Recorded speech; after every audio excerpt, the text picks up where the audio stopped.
Hello tout le monde, aujourd'hui on se retrouve pour un book haul et aussi une palle loup-garou littéraire. Donc ce que je vais faire c'est que je vais couper en deux parce que je viens déjà de tourner cette vidéo mais je vous ai présenté absolument tout dans le désordre et clairement je me rends compte que vous n'allez pas suivre. Donc je vais tout refaire, je vais tout découper. Ce sera peut-être plus simple. Donc déjà je vais commencer par les bouquins qui ne rentrent pas dans le challenge. Des loups-garous littéraires. Pour ceux qui ne savent pas ce que c'est que le loup-garou littéraire, c'est un challenge qui est organisé par Ninon de la chaîne Mademoiselle Opaline qui oppose les loups-garous aux villageois. Donc moi je suis team villageois. D'ailleurs dites-moi dans quel team vous êtes si vous le faites parce que c'est toujours hyper intéressant. Et du coup je vais vous montrer voilà, en premier ceux qui ne rentrent dans aucune case, clairement que je veux dire pour mon bon plaisir à moi. Et je vous montrerai ensuite ceux qui vont rentrer dans la catégorie pour vous donner des idées de ma palle. Et peut-être vous donner des idées. Après, il faut savoir que le challenge est déjà commencé depuis le 16 mai, il me semble. Donc moi, j'ai déjà un peu avancé, mais pas beaucoup. Parce qu'avec la reprise du boulot, ça a été un peu short. Mais globalement, j'ai quand même fait pas mal d'achats, donc ça peut vous donner une ordre d'idée. Donc pour commencer le book haul, ceux qui n'ont rien à voir à l'intérieur de ce challenge, on va dire. Donc je me suis procuré Mélissa Lacosta, Tout bleu du ciel. Je sais pas si vous en avez entendu parler, c'est une histoire qui a l'air juste magnifique. C'est celle qui me fait le plus envie dans toute ma palle. C'est dommage qu'elle rentre pas dans le challenge. Donc, Tout le bleu du ciel, ça raconte l'histoire d'Émile qui a 26 ans, qui a un Alzheimer précoce. Donc, il sait que là, il en a plus pour très longtemps à vivre, mais il veut quand même faire un dernier grand voyage. Donc, il va poster une annonce sur internet en cherchant pour trouver, en fait, si vous préférez, un compagnon de voyage. Donc, il fait ça, il se dit et il croit pas trop quand même, de trouver quelqu'un comme ça un peu au dernier moment. Mais un matin, il se lève, il ouvre la porte, qu'est-ce qu'il trouve? Un camping-car, une nana avec un sac à dos, et hop c'est parti mon kiki, comme on dit. Ils partent à l'aventure tous les deux. Donc moi, ça me fait trop envie. Je me dis, ça va être beau, ça va être puissant, parce que lui, il le sait, c'est son dernier voyage, il en a complètement conscience. Il va en profiter, et je pense que des émotions, il va y en avoir. Et je pense qu'on va bien voyager aussi. Donc lui, clairement, ce bouquin, je me le garde pour juillet ou août. Il y a de quoi faire, il y a 800 pages. Donc ça, hop, c'est le premier que je me suis acheté. Ensuite, je me suis pris une petite trilogie, donc que je voulais monter dans le bon sens. Voilà. Donc Your Name, parce qu'en fait, le 1er juin, je sais pas si vous l'avez vu, mais en tout cas sur Netflix, l'animé Your Name va arriver. Donc du coup je me suis dit, oula, faut que je lise absolument les mangas avant de regarder l'animé. Donc du coup je me suis pris le tome 1, le tome 2 et le tome 3. Donc pour le moment je suis au tome 1 et j'aime déjà beaucoup. Donc j'y vais tranquillement mais sûrement. Et comme ça, je vais essayer de les finir, il me reste 3-4 jours pour les terminer. Ça va aller vite, clairement. Et j'ai hâte de les terminer. Ensuite, je me suis pris C'est pas ma faute, qui ne rentre dans aucune case du challenge, mais que j'avais très envie de lire. Pourquoi? Parce que on a été, mais vraiment, je pense, on l'a vu passer partout sur Instagram, sur YouTube. Ce livre, j'en ai entendu parler à toutes les sauces, en bien. Donc je me suis dit, ok, cherche pas, tu le prends. Et du coup, j'ai hâte de le lire. Je ne sais même pas de quoi ça parle en vrai, mais on l'a tellement vu passer. J'ai tellement vu d'avis positifs dire des gens, ah c'est super, enfin des gens dire plutôt, oh il est bien, faut le lire, ça se lit vite, etc. Je me suis dit, pourquoi pas? Pour une fois que je me lance un peu les yeux fermés, à l'aventure. Arthur. Oh, c'était long. Alors ça c'est donc le book haul où ça rentre dans aucune case du loup-garou littéraire. Voilà, ceux que ça intéresse pas, le loup-garou littéraire, en tout cas ça a été un plaisir de vous avoir jusqu'ici. Vous pouvez rester, ça n'empêche rien. Ensuite du coup, pour vous dire un petit peu, donc moi je suis villageois, donc la première carte c'est le villageois, c'est un personnage bienveillant. Donc moi je me suis procuré, mais pas du tout. En fait c'est un copain qui me l'a donné, qui me l'a gentiment donné. En fait on se fait passer les livres chez moi, j'ai la chance d'avoir des amis qui lisent quand même pas mal. Et du coup c'est vrai qu'on fait quand même régulièrement le tri dans nos bibliothèques. Moi je vous invite vraiment à le faire aussi. Et du coup ça permet de... Donc on se prend en photo en fait les livres qu'on va donner et chacun pioche un peu dans les piles de chacun et comme ça les livres tournent. Et c'est jamais... celui-là je pense qu'il va encore tourner dans d'autres mains, je pense, une fois que j'aurai terminé. Et pourquoi je l'ai pris du coup, pourquoi il rentre dans la catégorie des villageois? Tout simplement parce qu'on suit une maman qui a un petit garçon qui s'appelle Louis, qui a 12 ans, qui fait une chute en skate. Et en rentrant de l'hôpital, Enfin, pour vous expliquer quand même, le pronostic il est pas hyper bon, hein. Donc elle rentre de l'hôpital, elle est pas bien, et elle va dans sa chambre comme n'importe quelle maman en fait, hein, pour avoir un peu l'odeur de son enfant je pense. Et elle va trouver un carnet à l'intérieur où il y aura des, je crois, les rêves que son enfant voilà, a envie de faire, a envie de réaliser. Et elle va se mettre en tête de les réaliser à sa place, parce que comme ça, si son fils doit mourir dans 5 semaines, dans un mois, elle en aura réalisé un bon nombre. Et je trouve ça extrêmement beau et touchant. J'ai envie d'en savoir plus, j'ai envie de lire ce bouquin, il n'est pas très très gros.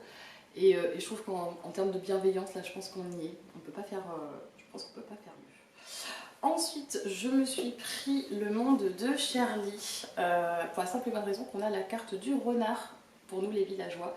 Donc il fallait lire un livre avec un personnage soit intelligent, soit rusé. Donc clairement, voilà, là on est au lycée, Charlie il est soi-disant bizarre, mais c'est juste qu'effectivement il est intelligent en fait, hein, tout simplement. Donc on va suivre un petit peu ses aventures au lycée. J'avais vu le film, qui m'avait pas marqué à l'époque, mais c'était il y a un moment. Donc à voir si le livre me marque un peu plus, mais en tout cas pourquoi pas. Donc ça va me permettre de le lire. Ensuite, je me suis pris, je vais vous montrer les cartes principales quand même, La fille dans l'écran pour la carte Cupidon. C'est une BD, donc on va suivre Colline qui est en France et Marley qui est au Québec. Donc Colline est française, elle est illustratrice. Elle se lance dans un projet qui est de faire un livre, hein, tout simplement. Et Marley, en fait, elle travaille dans un café et elle est photographe à côté de ça. Et il y a quelques temps, en fait, elle avait fait un blog en fait, pour montrer un peu ce qu'elle faisait en termes de photos. Et du coup, Colline va tomber sur ce blog-là et s'inspirer de ses photos à elle. Donc elle va la contacter, lui expliquer qu'elle est tombée sous le charme de ses photos.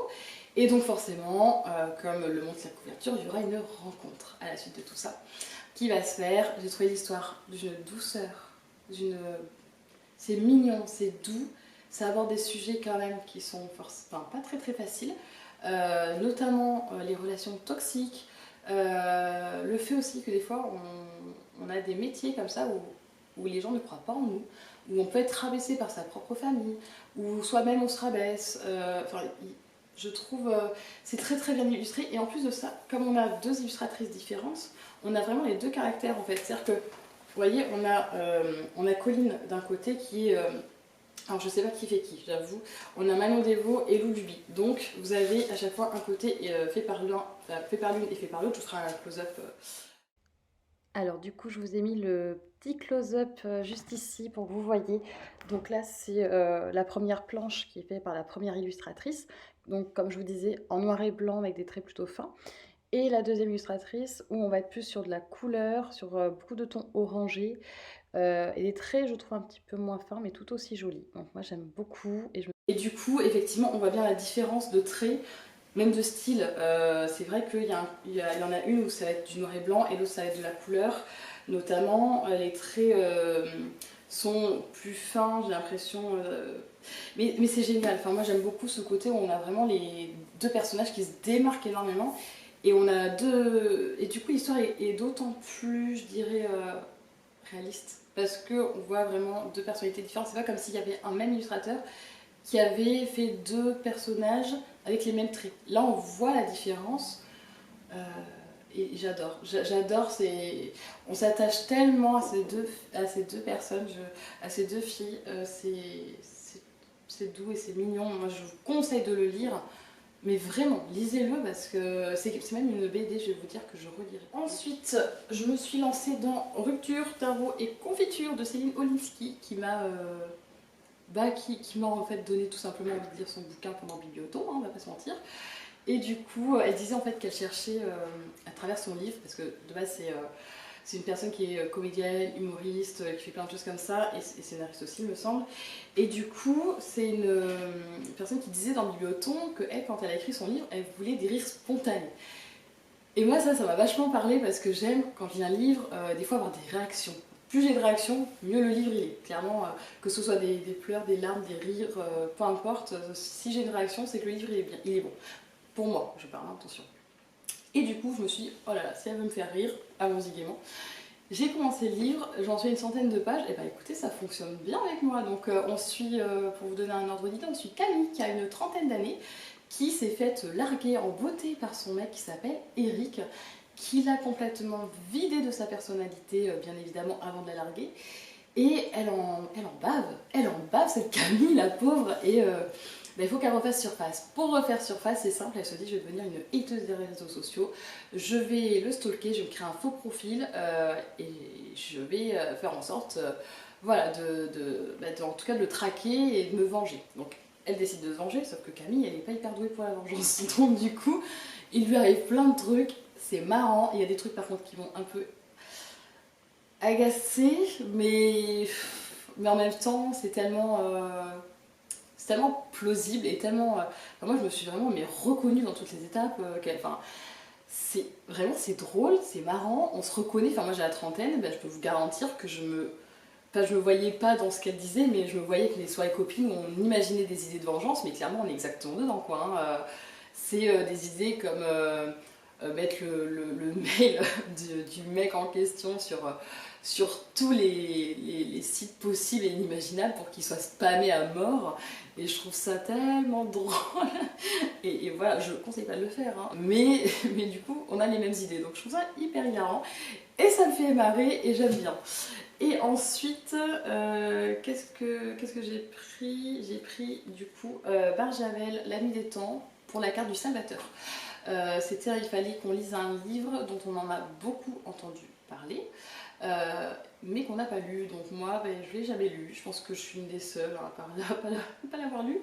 Écoutez, hein, il faut de tout pour faire un monde. Je vais me lancer et puis on verra ce que ça donne, hein. Je sais même pas de quoi ça parle. En vrai, autant il y a d'autres livres, je sais un peu à peu près, il y en a d'autres, je ne sais pas. Bon, voilà, je sais pas. Et j'ai envie de découvrir, donc c'est pour ça que je me prends pas la tête là-dessus.